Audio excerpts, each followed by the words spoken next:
Hello guys, आज हम आपको बताएंगे कि कोलियोलिथियासिस क्या होता है, जो कि MSN फर्स्ट का एक टॉपिक है। कोलियोलिथियासिस, जिसे गॉल ब्लैडर स्टोन भी बोला जाता है। Cholelithiasis is a condition in which stone are formed in the gall bladder और bile ducts. Gallstone can range in size from microscopic grains of sand to globular ball-sized objects. They are formed by hardening of components in the body. Means कि कोलियोलिथियासिस एक ऐसी condition होती है जिसमें gall bladder और bile ducts में stone बन जाता है। गॉल स्टोन का साइज रेंज के माइक्रोस्कोपिक ग्रेन से लेकर ग्राफ्ट बॉल के साइज की ऑब्जेक्ट तक हो सकता है। ये बॉडी में कंपोनेंट्स के हार्डिंग की वजह से होता है। अब हम इसके टाइप्स की बात करेंगे। There are two types of gallstone. First one होता है कोलेस्ट्रॉल।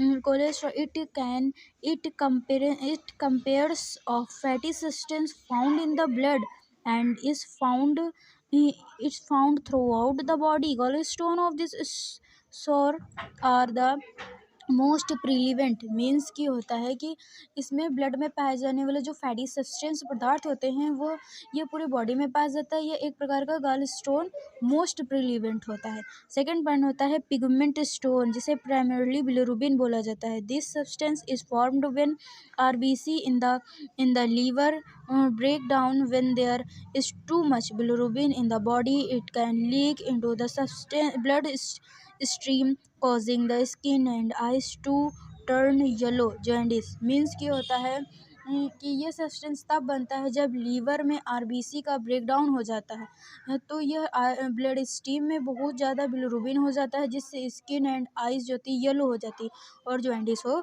जाता है। अब हम इसके कॉजेज़ की बात करेंगे कि ये किन किन कारणों की वजह से होता है। फर्स्ट वन होता है gallstone can develop due to the following reason. इन रीजनों की वजह से गॉलस्टोन फॉर्म होता है। फर्स्ट पॉइंट होता है when the concentration of cholesterol और bilirubin in the bile reaches a critical level. Means की होता है कोलेस्ट्रॉल एंड बिलिरुबिन का जो कंसंट्रेशन होता है वो नॉर्मल से बढ़ जाता है, जिसकी वजह से कोलियोलिथियासिस जो होता है गॉल ब्लैडर में स्टोन का फॉर्मेशन हो जाता है। सेकेंड पॉइंट होता है if the gall bladder does not entirely clear itself of bile. Means कि यदि गॉल ब्लैडर पूरी तरह से बाइल को क्लीन नहीं कर पाता है। थर्ड पॉइंट होता है occur in people who have other health problems such as the liver cirrhosis और ब्लड डिसऑर्डर। फोर्थ पॉइंट होता है during the causes of pregnancy. ये कॉज तब भी हो सकता है during the pregnancy. When fifth point होता है when a person loss weight quickly. जब कोई पर्सन जो है अपना वेट को जल्दी से मतलब उसका वेट जल्दी लॉस हो रहा है, तब भी होने के चांसेस होते हैं। अब हम इसके साइन एंड सिम्टम्स जिसे क्लिनिकल मैनिफेस्टेशन भी बोला जाता है। इसमें क्या होता है पेशेंट को एब्डोमिनल स्वेलिंग होगा। जो पर्सन होता है उसका एब्डोमिनल में स्वेलिंग आ जाता है, एकदम फूल जाता है वो। एंड एब्डोमिनल टेंडरनेस होगा। जब वो उसके स्टमक को टच करेंगे, एब्डोमेन को टच करेंगे तो उसको पेन होगा। क्लियरली क्लॉर्ड स्टूल होगा। उसका मिट्टी के कलर का जो स्टूल होगा वो स्टूल पास करता है। And loss of appetite, pain की वजह से टेंडरनेस की वजह से उसको लॉस ऑफ एपिटाइट होगा और वेट भी लॉस होगा। स्वेटिंग होगी एंड फीवर एंड चिल्स भी होगा। एंड जॉन्डिस होगा। जॉन्डिस में उसकी आई और जो स्किन होती है वो येलो हो जाती है। ये जॉन्डिस का मोस्ट कॉमन साइन होता है।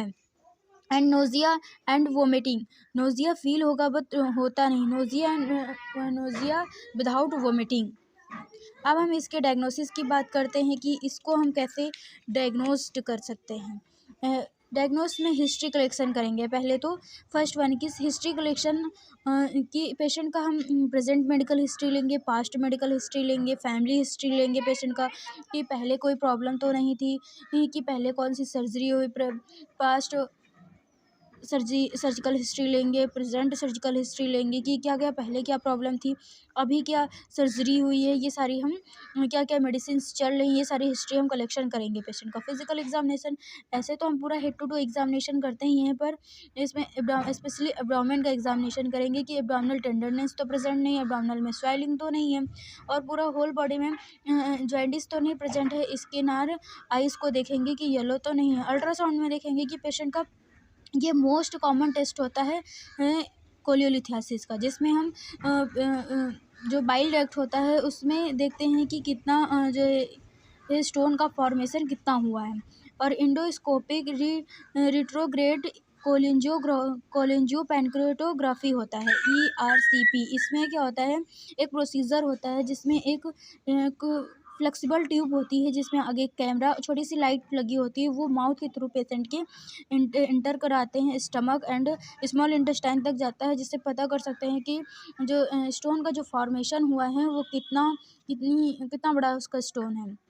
मैग्नेटिक रिसोनेंस कोलिंजियोग्राफी, ये एक MRI की तरह होता है। इसमें ये एक MRI की तरह होता है। इसमें क्या देखते हैं कि इसमें देखते हैं कि जो स्कोप में प्रवेश करा जाता है तथा एक कॉमन विली डक्ट होता है, उससे विली डक्ट की जांच करते हैं, जिसमें शक्तिशाली चुंबक, रेडियो तरंगों तथा कंप्यूटर का यूज़ करके हम जो बॉडी के जो कॉम्प्लिकेशंस हैं उनको स्पष्टली जो इमेज होती है उसे देख सकते हैं। ये मैग्नेटिक रिसोनेंस कोलिंजियोग्राफी ये एक MRI की तरह किया जाता है।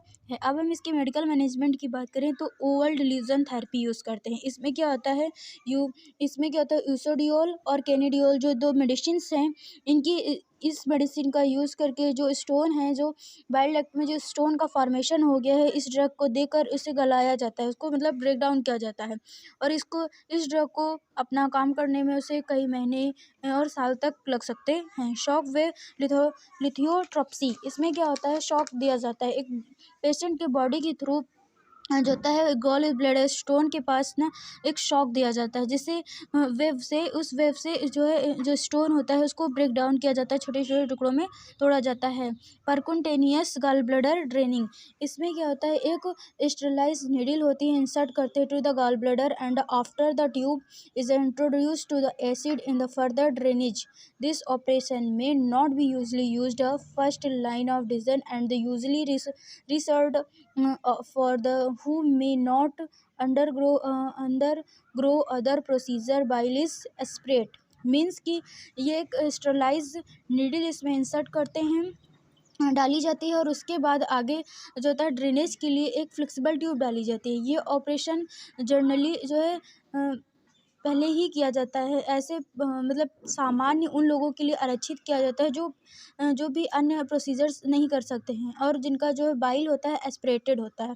अब हम सर्जिकल मैनेजमेंट की बात करें तो लेप्रोस्कोपी कोलिसिस्टेक्टोमी, इसमें क्या होता है, ये एक जनरल कॉमन प्रोसेस होती है, जिसमें क्या होता है जनरल एनेस्थीसिया का यूज करके हम पेशेंट को जो होता है स्टमक में इंसिजन करते हैं, 3 से 4 इंसिजन कर जो होता है जो गॉल ब्लैडर होता है उसको रिमूव करते हैं और छोटा इल्यूमिनेट कर गैजेट डाला जाता है। यदि कोई इशू नहीं हुआ तो पेशेंट को उसी दिन या अगले दिन उसको घर वो जा सकता है। ओपन कोलिसिस्टेक्टोमी, इसमें क्या होता है, ये प्रोसेस तब की जाती है जब जो होता है गॉल ब्लैडर में स्वेलिंग हो जाती है या फिर इन्फ्लामेशन हो जाता है, ये स्कार्ड फॉर्म हो जाता है। यदि लेप्रोस्कोपिक कोलिसिस्टेक्टोमी के दौरान कोई कॉम्प्लिकेशन अराइज हो जाती है तो इसे ऑपरेशन की नीड हो सकती है, thank you for watching my video.